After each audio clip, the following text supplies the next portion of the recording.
ESPN SportsCenter. I'm Chris Berman. Well, let's get straight to the action. In our first game this week, we had the Colts edge their way to a narrow 3-point win. The Giants won this contest and will now move to second place in the NFC East. Marvin Jones stepped it up this week and gave his team some added firepower for the win. In the Queen City, Cincinnati, we had the Bengals win by a comfortable margin. Ramsey intercepted 2 balls and helped his Rams beat the Patriots. In a long-standing AFC rivalry, we had the Browns pick up their 8th win of the year. Raiders, Panthers. Carr is eyeing the end zone from the 11-yard line. And now stutter steps, goes across the middle. Beautiful pass, touchdown. The Raiders win this one by the final score of 17-10.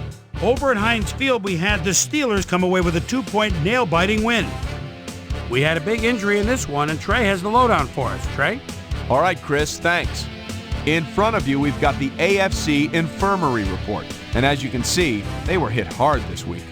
This guy will be on the sidelines for a while, so this defense will need to do some reshuffling in his absence.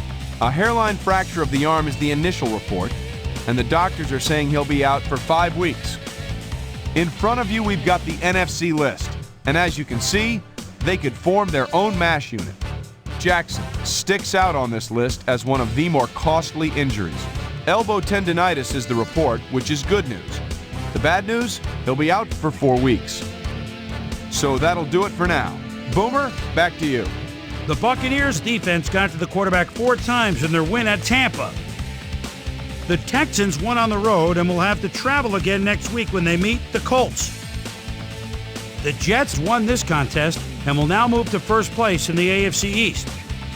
Saints, Chargers. Thomas is ready at the 31-yard line. Play gets underway, close coverage. Oh, now with a beautiful move, gets open, and it's a 6 spot. The Saints go on to win this by the final score of 23-17. Carson played well despite the loss and showed us why he's ranked up at the top of the league. And in our final game, we had the Dolphins come away victorious. So we're more or less at the midpoint of our season, things starting to take shape just a bit in our playoff race. Here's the men that got my primetime players game balls. If they get their way, we will see them come postseason. Praise. That'll do it, sports fans. I'm Chris Berman, and thanks so much for joining us here in the Bristol studios. We'll see you next week right here on ESPN, the worldwide leader in sports.